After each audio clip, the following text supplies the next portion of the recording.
Analysts over at Bank of America recently came out with a report, an analysis, that says buy gold, basically. Now, I'm not a financial advisor. I'm not giving you financial advice. But I will say this, that the prospects of gold and silver, physical precious metals, skyrocketing in the near future seems to be almost a foregone conclusion. Again, based upon the analysts, not anything, because I'm not an economist or anything like that. They're saying buy gold. They're telling their clients to buy gold. They're saying that central banks are going to continue to buy gold. Countries are going to continue to buy gold. Major investors are going to continue to buy gold. And as a result, it would behoove Americans to buy gold and silver as much as they can, physical gold and silver. You can always just pay cash, or you can roll over or transfer your retirement account, your IRA, your 401k, your government accounts.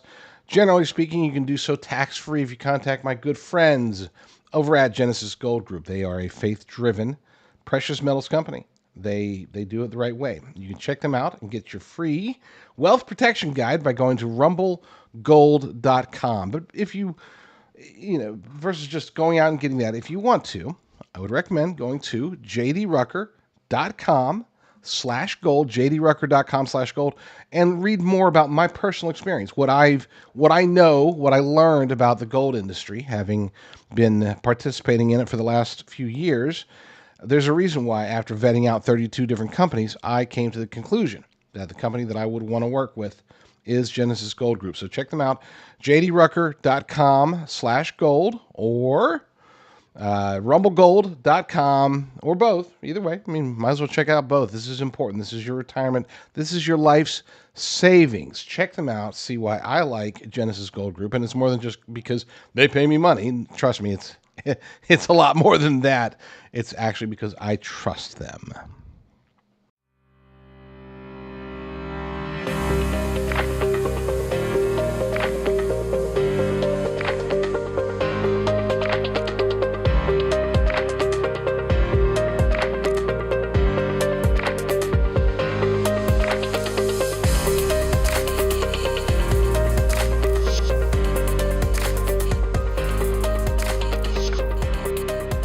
You're listening to the J.D. Rucker Show.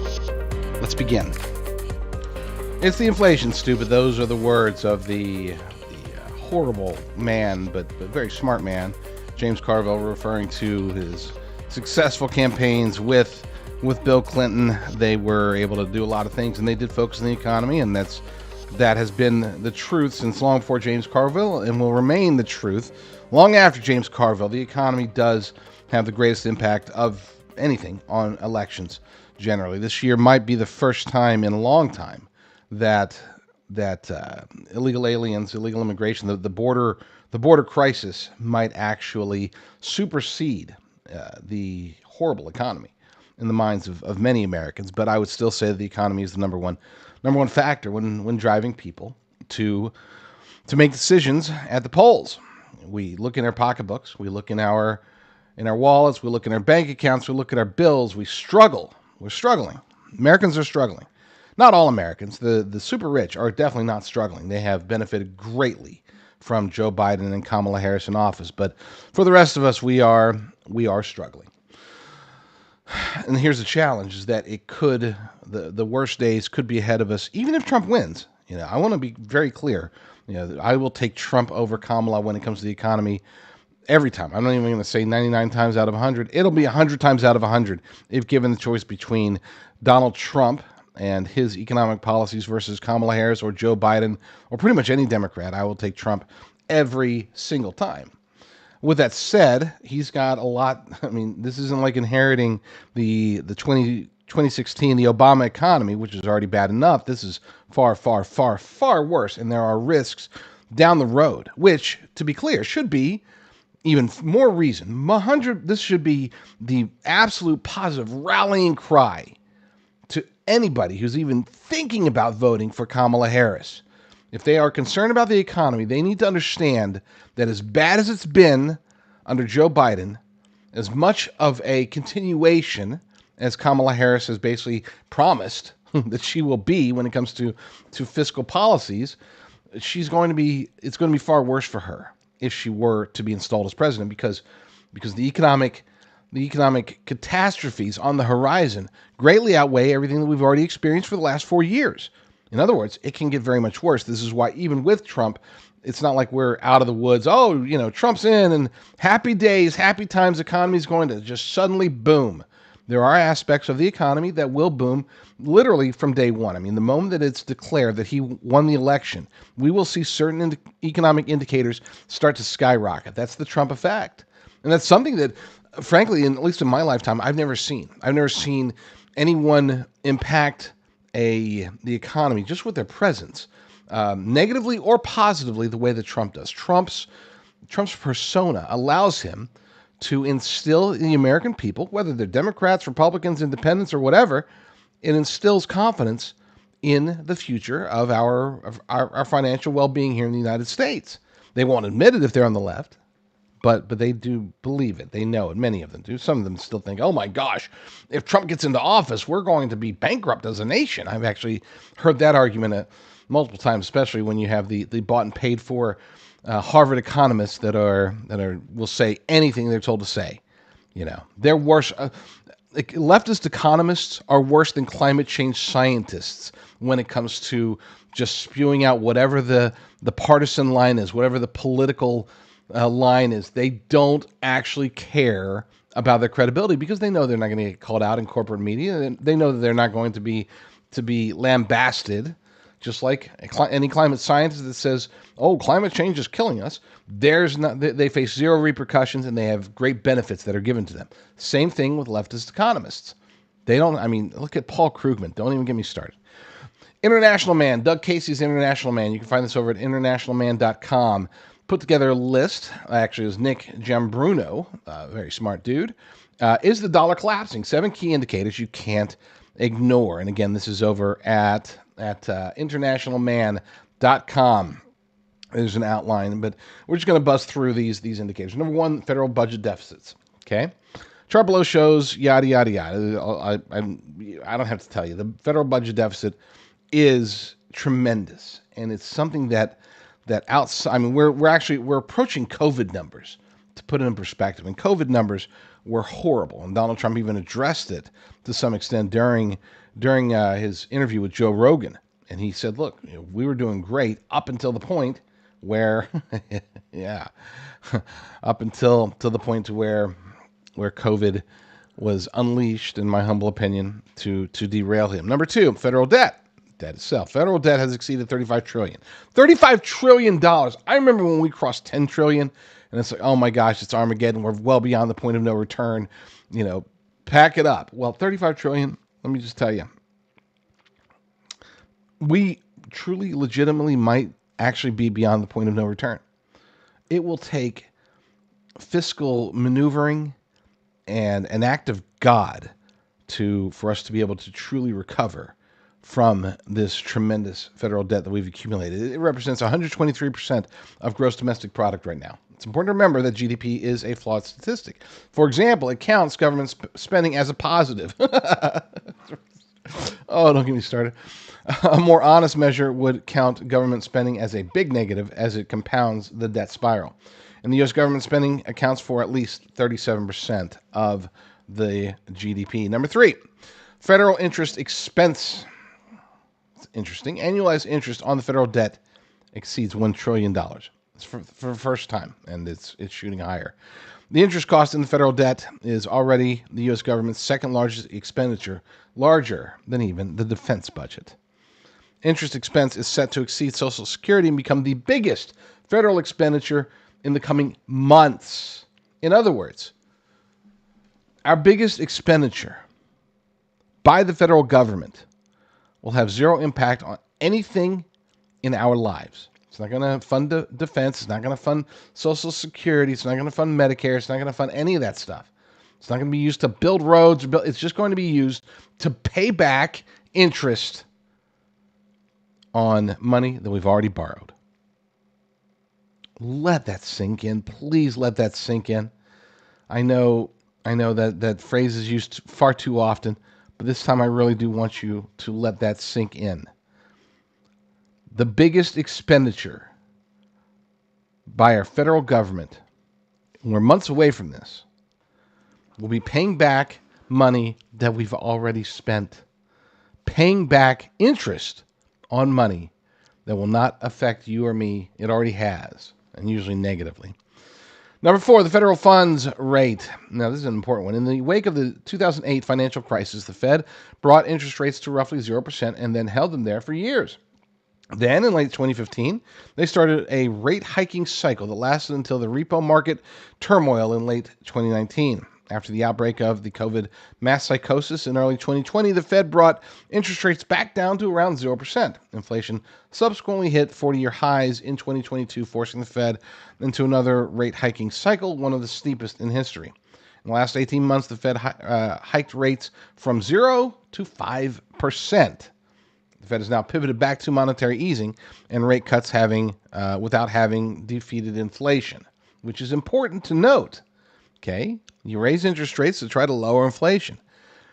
They raised interest rates. It didn't lower inflation at all. Now, some would argue, obviously many would argue, that inflation would have been higher if they didn't raise rates, and that's true. It's very true. But how can inflation be so high? So high that even a 5% cumulative rate increase wasn't able to rein it in. The answer, of course, is money printing. We'll discuss that some other day. And Lord willing, Trump will figure out a way to put an end to that immediately, or else it would be ironic if the United States of America was forced into modern monetary theory, modern monetary policy, money printing for the sake of money printing under a Trump administration. I don't think it'll happen, but there may be no other choice at some point in the near future. And there was always a choice. You cut government. You cut government by a lot, by like 95%. That's your solution. Then you can focus on tariffs. You can get rid of income tax. You can do all the things that Trump wants to do. You just have to cut, we'll say 85 to 95% of the federal government. And then we'll get there. And it's doable. And the vast majority of things that they would cut, you would never notice it. They can make certain departments, certain agencies completely disappear overnight. And if the news didn't tell us about it, if DC didn't mention it, the only people that would know are the people that got fired. Yeah. Number 5, money supply. This is the big one. Skyrocketing interest. The skyrocketing interest. It's making me speak different languages. The skyrocketing interest expense forced the Fed to implement interest cost control policies which inflate the money supply. This included buying treasuries and money that Fed creates out of thin air and similar measures. No matter what the Fed calls it, the only way they can try to control interest rates is to inflate the money supply. Remember, the Fed has only 2 tools in its toolbox: currency debasement and gaslighting. Since 2020, the U.S. money supply has skyrocketed by 37%, an incredible change in such a short period of time. 37%, in other words, there's 37% more dollars floating around in the world today than there was in 2020. It's mind-boggling. If your after-tax wealth has not increased by 37% since 2020, then you are not keeping up with the Fed's monetary debasement. You are losing ground and on the road to serfdom. We are already there, unfortunately. Number 6, Consumer Price Index. The Consumer Price Index is the most politically manipulated statistic in all of government. I would debate that. There are other ones, but it is important. That is saying something because I agree. That is saying something because many government statistics are completely manipulated, but inflation, as measured by the CPI, is probably the most manipulated. CPI is your front facing, it's your media number. This is the news number, not the real number. CPI is a basket of prices trying to measure the average price changes for 340 million Americans. It's an impossible task because every individual has a different price basket. Consider someone who lives in New York City compared to someone who lives in rural Montana. You have totally different price baskets. Using the CPI as a measure of price increases for 340 million people is even more preposterous when taking the average temperature across 50 states in the U.S. as a meaningful statistic to determine what clothes you should wear today. Further, the government gets to cherry pick what items go in the CPI basket and their weightings. It's like letting a student grade his own paper, and that's what I mean when I say it's the public facing, the press's version of inflation. That's it. In short, the CPI is misleading government propaganda intended to conceal the government's atrocious currency debasement. All that being said, it is useful to monitor the CPI not as a meaningful metric to gauge inflation, but as a metric to analyze the Fed's actions and their gaslighting. And you can see there. Indicator number 7, the price of the gold price. Gold is mankind's most enduring form of money for over 5,000 years because of unique characteristics that made it best suited to store and exchange value. Gold is durable, divisible, consistent, convenient, scarce, and most importantly, the hardest of all physical commodities.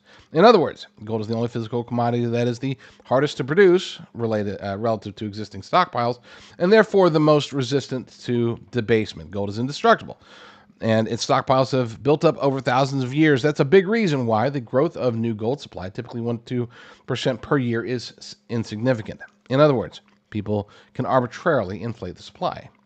I'm sorry, nobody can arbitrarily, I was going to say, what? In other words, nobody can arbitrarily inflate the supply the way they can do with fiat currency, the way they can do with many cryptocurrencies. Not all of them, but many cryptocurrencies can be artificially inflated. There's a lot of things that can be artificially inflated. Don't even get me started on diamonds. Someday I'm going to have a discussion about the diamond market, the history of diamonds. This is I would say the greatest financial con job that has persisted for decades, the greatest financial con job in the history of man. It's so funny. It's so amazing. And yeah, my wife still loves them, so I still buy them for her when I can. It's been a while. People in every country in the world value gold, yada, yada, yada. I got it. Let's get to the point here, guys. Price of gold per ounce. You can see there. Yeah, okay, got it. So you see here, there's the start of President Trump's first term. Shoots up, then it drops down. Now it's been skyrocketing. Once people realize basically that Joe Biden and Kamala Harris are absolute disasters, they started getting into gold. And when I say people, I'm talking about central banks, entire countries, gold and silver. Silver has a lot of utility as well. Between the two, there's been a huge spike in interest. Let's just put it at that. The bottom line is this: is that there are every indicator out there that we're seeing, every single indicator out there that we're seeing is pointing to massive challenges. And as much as I'd love to say that Trump's going to come in and fix it all, it's going to take time. And he's going to be faced with different types of challenges the moment that he wins the election. The mass turmoil that will get started, they're going to try to take out the supply chain. They're going to try to take out the entire economy. They're going to try to take out the United States of America, period. So he's already going to face that. And he's going to, unfortunately, there's going to be a ramp-up period where he's not going to be able to do much. We're going to have to rely on even if he wins, we're going to have to rely on the Biden-Harris regime to quell the uprisings that will spring up. And if anything, we're seeing the exact opposite. It's as if they're actually getting ready to try to promote uprisings. It only makes sense if you understand their true motivations, their true allegiances have nothing to do with helping the United States of America and everything to do with helping themselves and serving the globalist elite cabal. Hopefully by now most of you are very well aware that I own a prepper beef company, a company that specializes in not just long-term storage beef, but the good stuff. We're talking about ribeye, New York strip, tenderloin, sirloin. We're not talking about beef chunks. We're not talking about beef crumbles, which, to be fair, are absolutely disgusting. We're talking about the real stuff, the good stuff, the Glengarry leads of beef, okay? And it's all American. There's no mRNA jabs. It's and when I say all American, it's all Texan. So that just to differentiate there, make sure that we know that it's not some Connecticut beef. Nothing wrong with people in Connecticut, but I wouldn't buy Connecticut beef anyway. Sorry, everybody I think knows about that, and you can always go to worldviewbeef.com. Worldviewbeef.com. Use promo code JDR at checkout, and you'll get the maximum discount at any given moment. Okay? We know that. But I know that not everybody likes just beef. I mean, it'd be nice if you did, but you need more than that. So we have put together a new page on my website. Go to jdrucker.com/food, jdrucker.com/food, and we actually recommend some other products, other companies that do offer long-term storage food of various sorts. As much as I would love to be able to say man can live by beef alone, that would number one be blasphemous, but it would also be mostly incorrect, and it doesn't add to variety. I mean, as much as I love to eat our beef, I only eat it probably 2 or 3 times a week. I don't eat it every single day, every single meal. And Lord willing, I'll never have to. But go check it out, jdrucker.com/food, worldviewbeef.com. Either way, you win. You win. So generally speaking, I like Congresswoman Beth Van Duyne. I think that her heart is in the right place. I think she's a little rhino-ish with some of her policies, but maybe very rhino-ish. But she's about middle of the pack. Yeah, there are a lot worse Congress people on Capitol Hill than Beth Van Duyne, but I really didn't like her answer, or really her non-answer, when she was asked by Marita Bartiromo over at Fox Business about what's happening with inflation, how it's affecting retirement accounts, and whatnot. Watch. The Biden-Harris administration's policy also having a negative impact on seniors and their ability to retire. According to a new report from economist E.J. Antoni, retirement plan balances have increased nearly $30 trillion by the third quarter of 2024. But after adjusting for inflation, the retirement plans are worth $27 trillion. That's a $2.5 trillion loss. You know what? I disliked her answer so much, I'm not even going to play it, because it really was a non-answer. It's just gobbledygook about how she's got legislation that's going to help small businesses and this, that, or the other. And these are great. I'm not ripping on what she wants to do, but she did not address the issue whatsoever. And the issue being how massive inflation is affecting retirement accounts.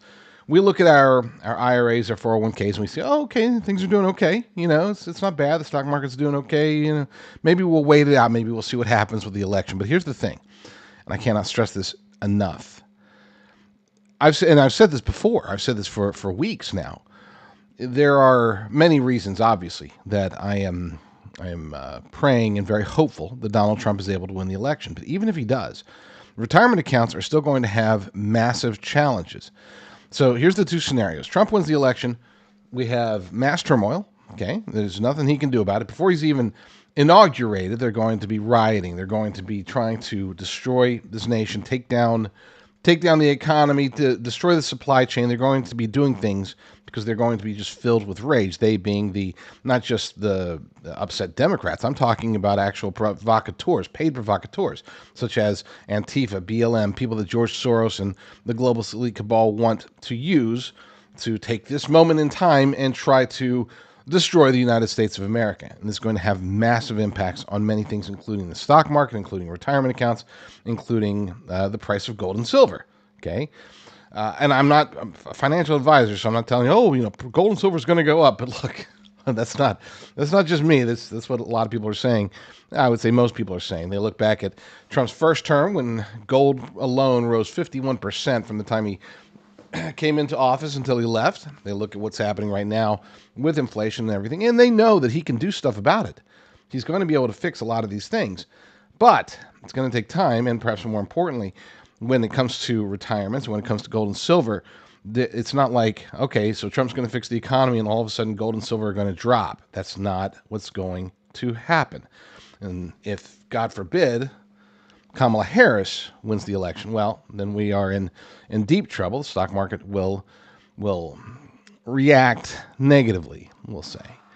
And retirement accounts are going to be decimated even more. Inflation is going to skyrocket.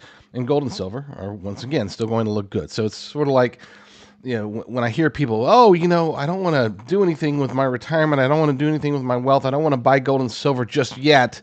Wait till after the election. I'm thinking, oh, wow, I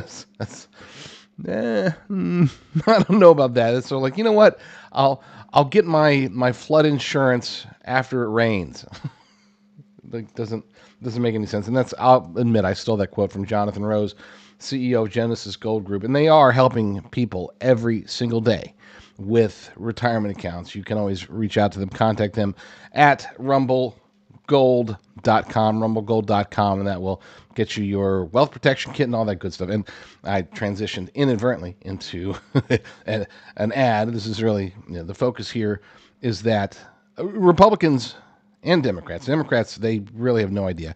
But even Republicans like Beth Van Duyne, when it comes to inflation, they have ideas. Okay, they think that if Trump is reelected, that things are gonna shift, and they're not wrong, but it's not going to be sudden, and it's definitely not going to be like, oh my gosh, boom. There are a lot of things that will go boom as soon as Trump is elected, especially as it pertains to the economy. There's going to be hope, and hope drives economic growth.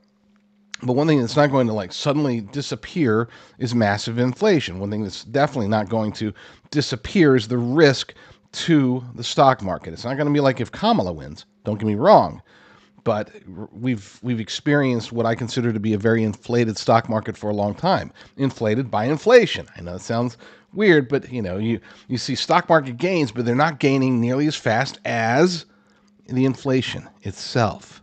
So are people really making money? At least according to the retirement accounts and Maria Bartiromo, the answer currently is no. Inflation is affecting all of us, but it's also not just individuals, it's affecting businesses as well.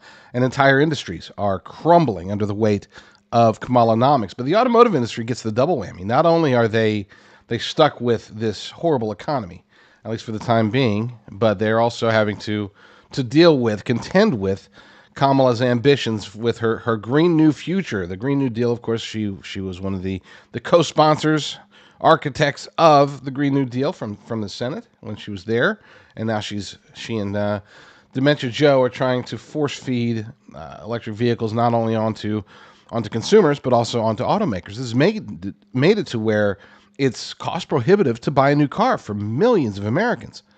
There was a time not too long ago when somebody could go buy a new car and not have to be making $200,000 a year. Now that's a challenge. Now, between all of the various aspects of the economic distress that we're facing, it is becoming hard, and it's like a spiraling effect, a domino effect on the automotive industry, because they have to raise prices due to inflation. And by raising prices, they're selling fewer cars. So now they've got to either raise prices some more, or cut production, or cut people, and it's just an economic disaster. The electric vehicle aspect of it has only made things worse. Ireland Owens from Daily Caller News Foundation wrote an article very recently. We have it republished with permission over at thelibertydaily.com. Ford hemorrhages another $1.2 billion in EVs as market struggles continue. Ford Motor Company lost another $1.2 billion on electric vehicles in the third quarter, according to a Monday press release. The company's net income also fell to $0.9 billion. When was the last time you heard of them on the other side of $1 billion? They don't even use the right number of 900 million. They're so used to dealing in billions that they didn't know what to do. $0.9 billion, down $0.3 billion from the third quarter of 2023, according to the press release. So year over year, we're talking about what? That's 25% drop in net income. The loss was largely due to a $1 billion charge related to EVs, according to the release. Ford's earnings before interest and taxes for the full year is expected to be around $9 billion for Ford Pro, while Model E, the company's electric vehicle division, is expected to have a loss of about $5 billion for the whole year, according to the release. So other parts of the company doing okay. They're struggling through, but they're making it. $9 billion in earnings before interest and taxes, but then they take a $5 billion hit because they're being force fed. And I don't want to make them sound like the victims, because all of them jumped on board. They were all like, "Oh yeah, totally, sign us up. We're in for this electric vehicle revolution." They saw dollar signs. They heard promises from Kamala and Trader Joe. Of course, those promises did not materialize because, let's face it, people don't want them. There's too many risks when it comes to buying an electric vehicle today. I do think that electric is the future, but we're talking about 10, 20 years down the line. Okay, it's not the future today by any means. Apologies for that. I should have had that turned off. We are in a strong position with Ford Plus as our industry undergoes a sweeping transformation. It's according to Jim Farley, President and CEO at Ford. We've made strategic decisions and taken the tough actions to create advantages for Ford versus the competition in key areas like Ford Pro, international operations, software, and next-generation electric vehicles. And that's the key, next generation. Get out of it today, reset, recover, figure it out, and let's come up with safer, more range-efficient electric vehicles that are less expensive, especially from a maintenance perspective. And let's make sure we have the infrastructure in place before we start trying to force. And then, even then, we should never try to force feed electric vehicles onto anybody. I myself will never own an electric vehicle, Lord willing. Back to the quote. Importantly, over time, we have significant financial upside as we bend the curve on cost and quality, a key focus for our team. So they're trying. And let's be clear. The automotive industry has been on the cutting edge of innovation, not just with technology, but also when it comes to business models, when it comes to trade and everything. I mean, they've always done a very good job. And I would say that the key to their ongoing demise really started with NAFTA, but that's a discussion for another day. Let's focus on today. It is the electric vehicles being force-fed onto them and thus being force-fed onto us. That's harming them. Plus, combine that with inflation and Kamalanomics, and we are facing I would say not necessarily an existential threat in the automotive industry, but I would not be shocked if one of the majors from Detroit here in the next 2 to 3 years is not able to recover, especially if Kamala wins. Now, look, Michigan and American automotive industry in general is going to skyrocket. I truly believe that if Donald Trump is elected. I think that his policies, everything that I've heard so far that can affect the automotive industry, have been extremely positive. Some would say, well, but he's going to raise costs because he's going to make it to where they have to build in America. And I would argue that, especially in the long term, that's not going to raise costs at all. That the automotive industry, being as innovative as it has been over the decades, that any cost hikes will be mitigated by the improvements to the economy, the increases in sales, and the overall well-being of the fiscal United States of America. So I'm hopeful, not just for, obviously, President Trump coming back into office, but I'm hopeful for the automotive industry, and I haven't been able to say that for years. A large retail store just canceled a huge order, leaving us with a ton of extra MyPillows. But you know what? That's their loss. I'm going to make it your gain. For the first time ever, you get standard classic MyPillows for wholesale prices, only $14.88. I can't believe I'm even saying that. Only $14.88. But it gets even better. For a limited time, I'm going to offer my entire classic collection at wholesale prices. Upgrade to a queen size MyPillow for just $18.88. King size only $1 more. Get my body pillows for $29.88 and multi-use MyPillows for only $9.88. So go to mypillow.com or call the number on the screen. Use your promo code to take advantage of wholesale pricing for the first time ever on TV, including my standard size MyPillow, only $14.88. They've never been offered this low before. We have limited quantities at this price, so limit's going to be 10, and once they're gone, they're gone. Whether you've been a prepper for a long time, or maybe you're just getting started, you're just looking around and thinking how crazy it is, we usually cover the basics. You get your food, you get your water, you get your ammunition. Don't forget your ammo. You get your battery chargers, solar battery chargers, or whatever. But a lot of times I think people will forget their meds, okay? Whether it's chronic meds, antibiotics, I think a lot of people don't even realize that you can stock up on that stuff. They go to the doctor, they go to the pharmacy, and the pharmacist said, oh, here's your 2-month supply or whatever.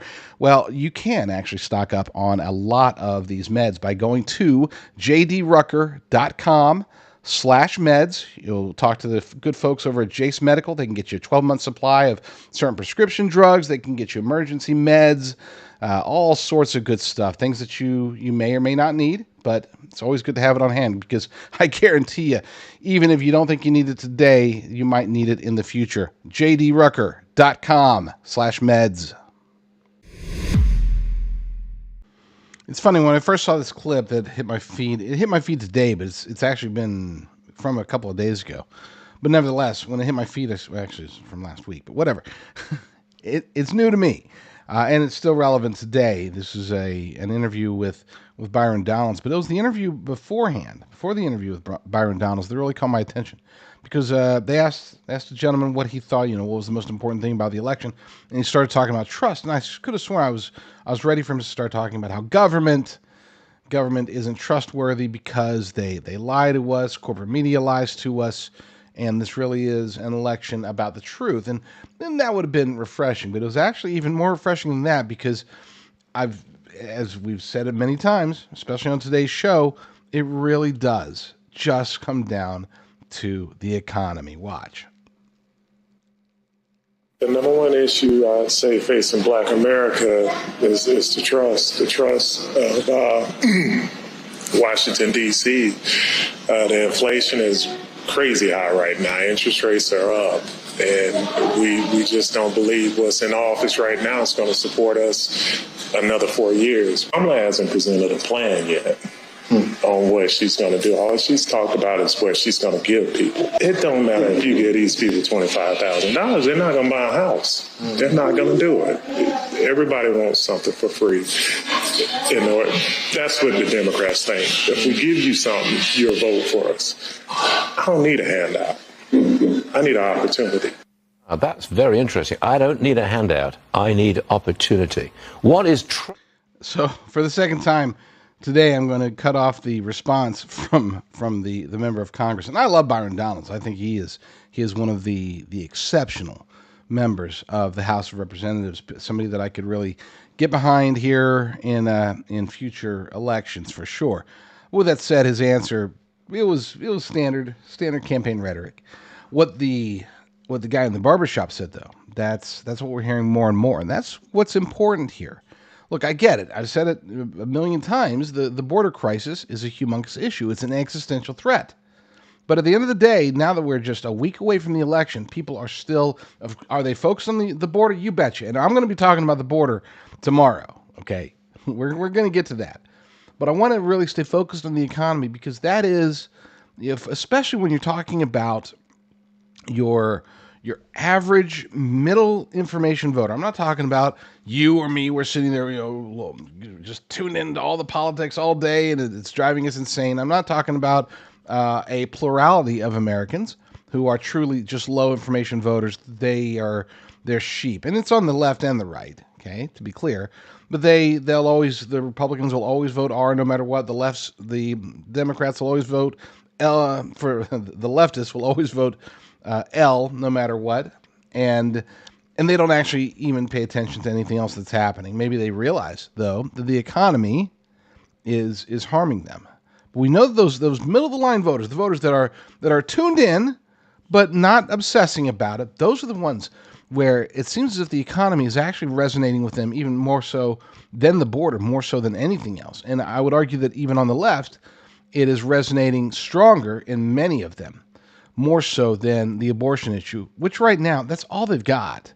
The only thing that the Democrats have that they really can focus on, and they sort of stopped focusing on it, and they started again. They're just trying to jumpstart some surge of some sort so they can try to have a suspend disbelief. And yeah, it is what it is. Suspend disbelief in I don't want to talk about that. But anyway, so he's right. I would say most American adults, especially the older they get, the more likely it is that they're going to not want handouts. Okay, now this hasn't always been the case. Okay, there was a time, I would say, definitely during the Clinton years and possibly during the Bush and Obama years, there was a rise, I would say, in the number of people who wanted government assistance of some sort. But we've learned, many of us have learned over the last decade or so, that government handouts aren't what they're made out to be. That we do much better for ourselves personally, not to mention financially, of course, but we do much better for ourselves personally when we earn our money. We just want the opportunities. That's it. We don't want to sit back and play Xbox all day. I know some people think they do, but if they ever had that opportunity, many of them would be rushing outside pretty fast because it's like, man, this sort of sucks. I finally get my dream. But anyway, and this is one of the reasons why rich people, generally speaking, don't sit around and do nothing. Okay, they end up doing something because we as a people, and it's part of the American DNA, I believe, we want to do stuff. We don't just want to sit around. We want opportunities to be able to take our talents and our hard work and translate that into solid paychecks that can help us to raise our families. That's it. I mean, that's we could say the American dream is about home ownership and about this, that, or the other, but really at the end of the day, we want to be able to have a family and support that family. And then help our children to support their children. And then we move on and we pass it on to the next generation.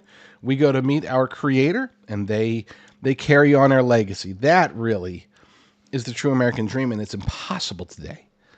It's impossible today with Bidenomics and with Kamalanomics. It will be even worse. We often look at unemployment numbers as the key indicator as far as how the labor market is going. But there's a different metric that doesn't get nearly as much attention, and that is job openings. Job openings slid, according to this article from the Epoch Times. Job openings slid to the lowest level since January of 2021. Of course, that's the month that Joe Biden and Kamala Harris were inaugurated. Fewer workers are quitting, and businesses are hiring fewer people. So, to some extent, there is some positive news in that. It just means that people are keeping their jobs, less fluidity in the job market itself, which has been on the rise for years. People are less likely today than they were 10, 20, 30 years ago to take on a career and stick with that job, stick with that career for years or decades. People bounce around more often. It's, I think, a sign of the times, but this shows that maybe people are starting to open up to the idea of working years or decades at the same place. According to the article, job openings have fallen to their lowest levels in more than 3 years as employers pause hiring plans and fewer workers quit their positions. According to the Bureau of Labor Statistics, job openings and labor turnover summary, the number of job openings declined by 418,000 to 7.44 million in September, the lowest since January of 2021. This was down from the 7.86 million in August, revised lower from 8.04 million. In other words, as always, we'll see that they will revise these numbers, these abysmal numbers, and revise them even lower. The number of job vacancies came in below the consensus estimate of 7.99 million. The sizable drop in job openings was concentrated mainly in healthcare. It's weird. And social assistance, state and local government, and the federal government. There's some good news in all of this. Due to the decrease in openings, the ratio of job vacancies to available workers dipped to 1 from 1.1. It was below the post-pandemic ratio of 2 to 1 in mid-2022 and the pre-pandemic average of 1.3 to 1. Now, what's not spoken about in this article, and what we know, is that the Biden-Harris regime has focused on job creation efforts almost strictly on helping foreigners, in particular illegal aliens.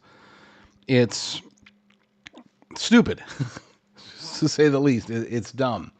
And even though this is an economic issue, I would argue that this does still play to that secondary issue. We'll call it 1A, the other issue, prime issue for voters today, which is, of course, the border crisis, the border invasion, if you will. We keep adding more people, but that doesn't mean we're adding more jobs. We're just adding more people to try to take those jobs, those that are even willing to work, which we're finding that a lot of them are not. Be sure to connect with me and my shows anywhere where you are. You can go to jdrucker.com/find. That's jdrucker.com/find. It's got all my shows, Substacks, blogs, all that good stuff. Check it out. jdrucker.com/find.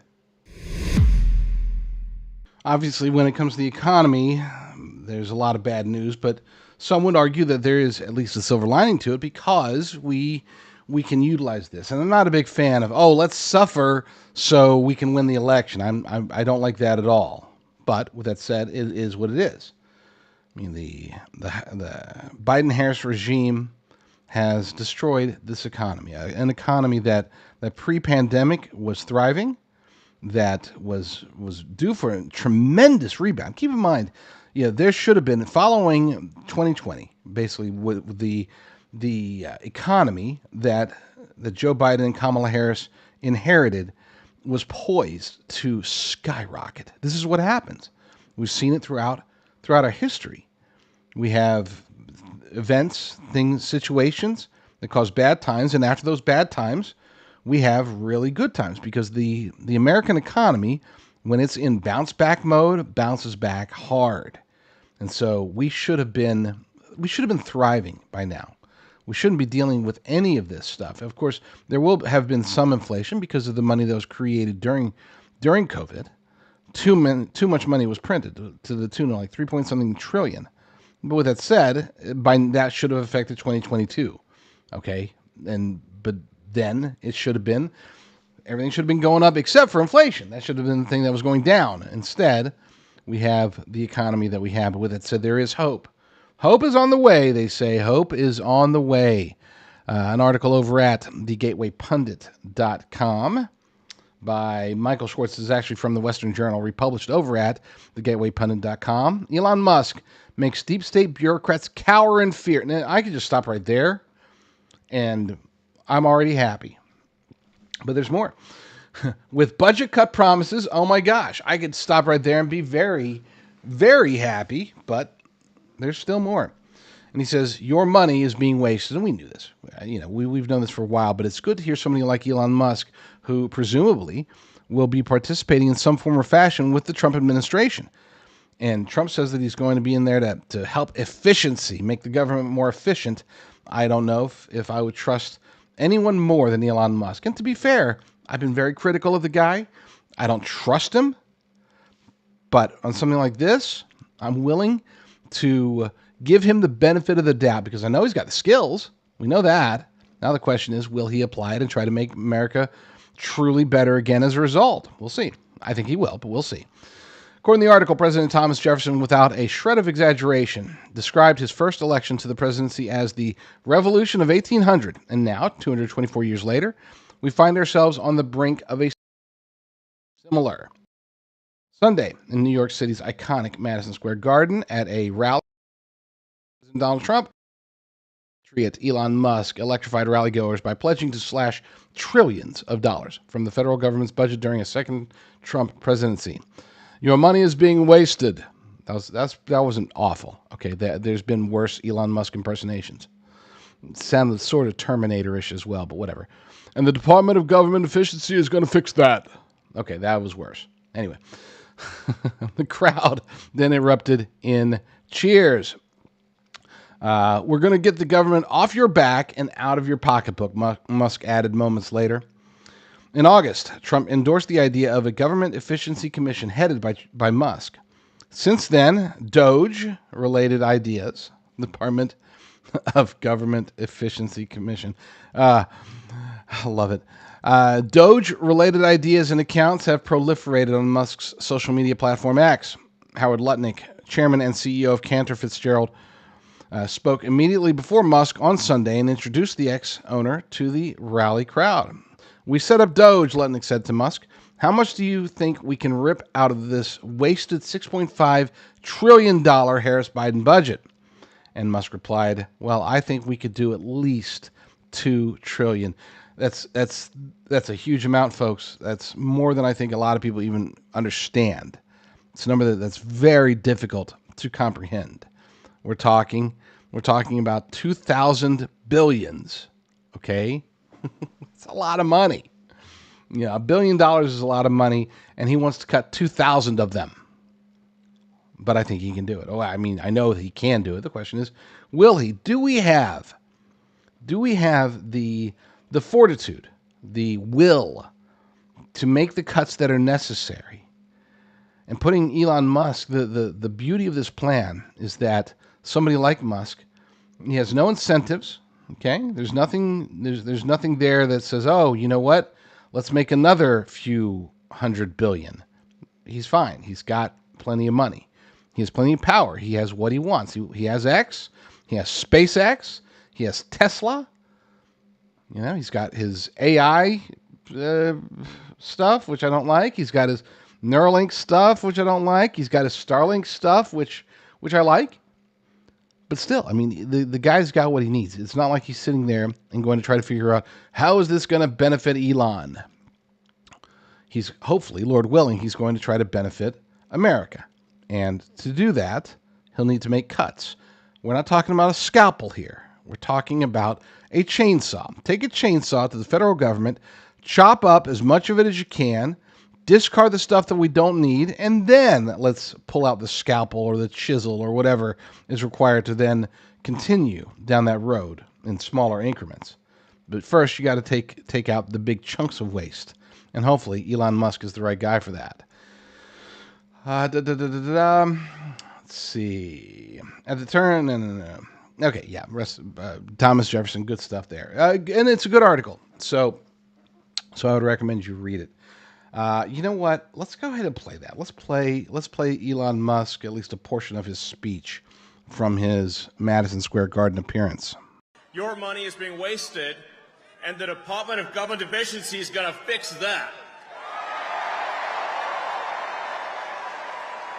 We're going to get the government off your back and out of your pocketbook.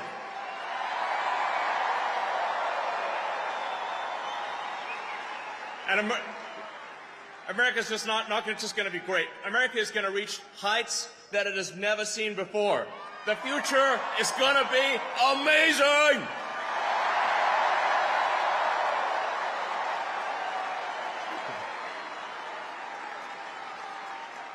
Now,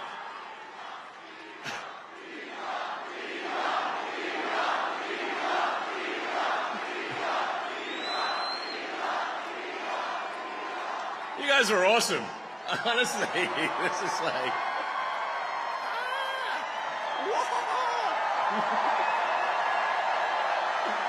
Yeah. I mean, this is the kind of positive energy that America is all about.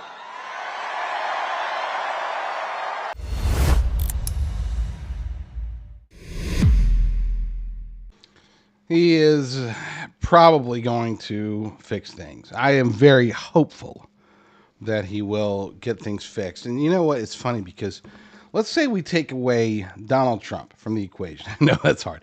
But let's say, we already know what Trump can do. We know that he's probably going to do it much better with a second term because he learned his lessons from the first term. He's not going to surround himself by traitors. He's not going to surround himself by people who are working against him. He's hopefully not going to surround himself by a whole lot of neocons and rhinos. Hopefully he'll surround himself with good people. And at least the high-profile people we've looked at, they've been good. So if we take him out of the equation, just as we look ahead, and we look at Elon Musk focusing on government efficiency, we look at Robert F. Kennedy Jr. focusing on making America healthy again. We look at all these various newcomers to the party, to the movement, people like Nicole Shanahan, people like Tulsi Gabbard. These are people that are almost certainly going to play a major role. And I would argue that J.D. Vance will be, not just from a loyalty perspective, he'll be obviously much better than Pence, but I think from a just a get stuff done kind of guy, I think he's going to be amazing as vice president. I really do. And keep in mind, I was not a Vance fan in the past. I supported him after he won. Who did he beat? He beat Seth. Oh, I forgot his name. Manchel. But in the primary. And I had supported. I supported his opponent, just because I wasn't. I wasn't sure that he really had disavowed his never Trump roots. But it's very clear now. I have zero doubt that he has, and it's understandable. I think that a lot more people than we realize fall into that category. People who were skeptical of Trump before he was in office, skeptical of Trump during the primaries, maybe even during the general election in 2016. But after they saw what he could do, then they became believers. And then after they saw what the Biden-Harris regime did in his wake, then it's like, oh my gosh, please bring back Trump. That's what I think. I mean, I think that if Trump had been president for 8 years, you wouldn't see Elon Musk there supporting him. You probably wouldn't see RFK Jr. supporting him. You probably wouldn't have seen a lot of these people that are supporting him today. There was a true contrast between what we saw from 2017 to 2021 versus what we saw from 2021 until now. And that contrast is, to me, it's glaring. It highlights just how bad Democrat policies can be. And it conversely highlights how good Republican policies can be. And I'm not saying that every Republican policy is good. I'm not even saying that every Trump policy is good. I guess I probably can say that every Democrat policy is bad. And definitely every Biden-Harris policy is awful. But still, that part aside, point being is this, is that we are seeing what I hope to be the most important 4 years, the turnaround period, the most important 4 years that this nation has known since the Civil War. We've experienced great turmoil. We've experienced great revival, not just from a spiritual perspective. That's obviously the most important, but also from an American perspective. America has been down before. Okay, we have. We've suffered at times. The Great Depression, World War I, certain elements of World War I. I think overall World War I benefited the United States, but there were some distinct negatives. And then, of course, World War II, same exact thing. We had some huge positives, but we also got a world of hurt as a result of our involvement in World War II. And I'm not just talking about militarily. I'm speaking specifically about domestic policies that changed as a result of World War II. Don't get me started on Korea. Don't get me started on Vietnam. Don't get me started on the Gulf Wars. All those were bad. And of course, 9/11, you had the economic collapse or the economic downturn of 2008, 2009. All these things resulted in certain positives. But I don't think any of them will compare to what we're about to see as far as hitting rock bottom with Biden-Harris and then skyrocketing, as we should, under Donald Trump. I don't think we will have seen anything like that since the massive the chaos isn't even the right word. I don't even know what you'd want to call it. The devastation to the United States of America that was caused by the Civil War as well as post-Civil War events. It took a lot longer. It wasn't something that the recovery didn't take 4 years. But once we did finally start getting into true recovery and truly trying to unify this nation once again, that's when we started seeing good times. That's when we started seeing a real revival of the American spirit. I don't want to get too cheesy, so I'm going to end it there. But needless to say, no matter what happens in 7 days, we have our work cut out for us, even if Trump wins, and especially if Kamala wins. So stay tuned. I'm Jonathan Rose, CEO of Genesis Gold Group.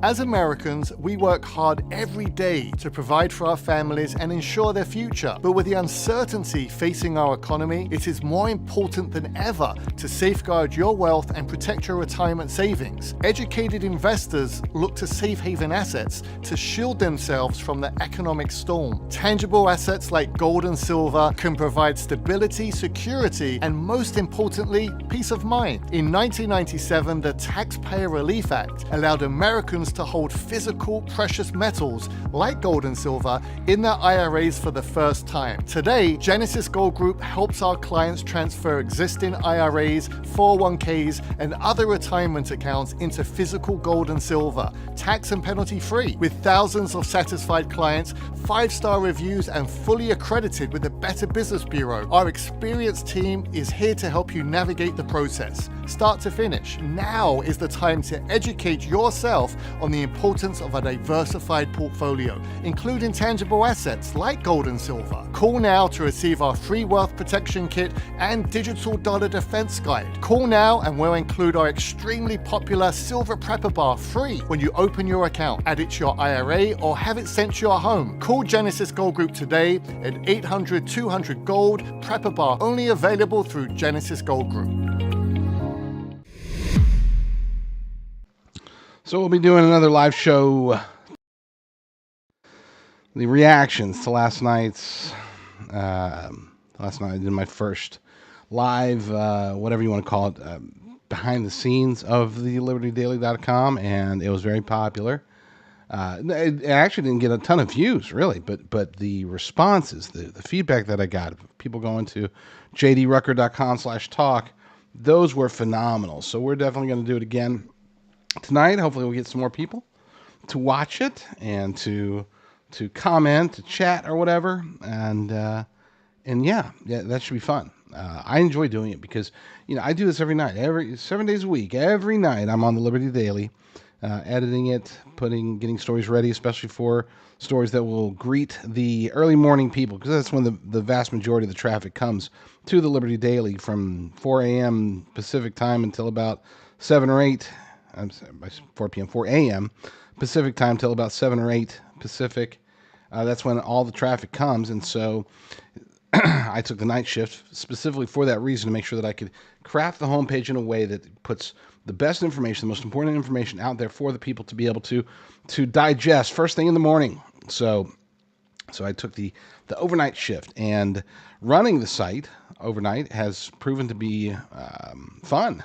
So I encourage you. I don't know what time I'll start. Probably around 6 Pacific time, similar to last night. Maybe a little bit later. Depends upon how things go. But I'm going to have stories lined up instead of going through and, okay, well, let's look at the feed. That's one mistake I made last night was scanning through the feed and, I'm going to pass on that story. For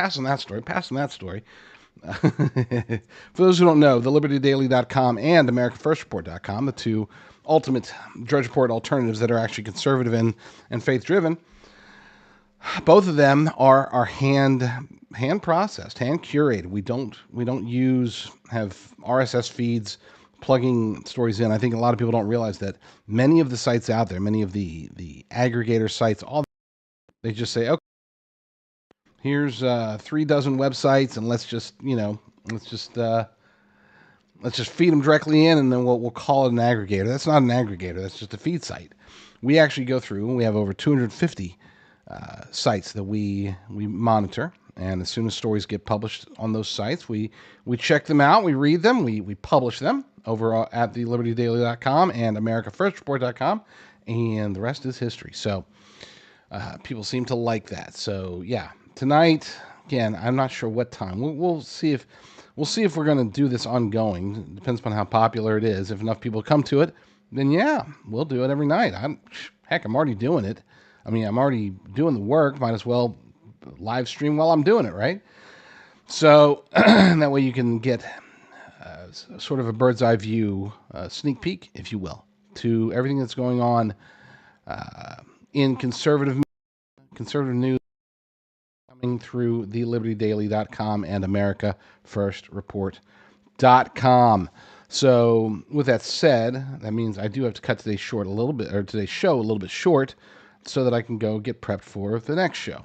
If we're going to start doing 2 shows a day, by golly, I got to put in the time, put in the effort. So, and with a week until the election, we got a country to save. I am going to play on our way out the door. I'm going to play. This is the first reaction by Steve Bannon, the honey badger, after being released from federal prison this morning. He came out and said that they didn't deter him. They didn't dissuade him from moving forward. If anything, he's energized. He is ready to rock and roll this last week and then beyond, because let's face it, there's going to be work to do even after the election. So, Lord willing, I'll be back tonight with another episode. But in the meantime, you all stay strong, stay safe, and God bless. Take out your number 2 pencil and write this down. This show has never been more powerful. The voices behind it have never been more powerful. The audience has never been more powerful. And we're going to deliver a knockout blow to your progressive insanity on 5 November. And then we're going to secure the deal after that. And number 2, the 4 months in federal prison not only didn't break me, it empowered me. I am more energized and more focused than I've ever been in my entire life. And I can see clearly, just like in 2016 and in 2020, exactly what's going on here and what we have to do to defeat it.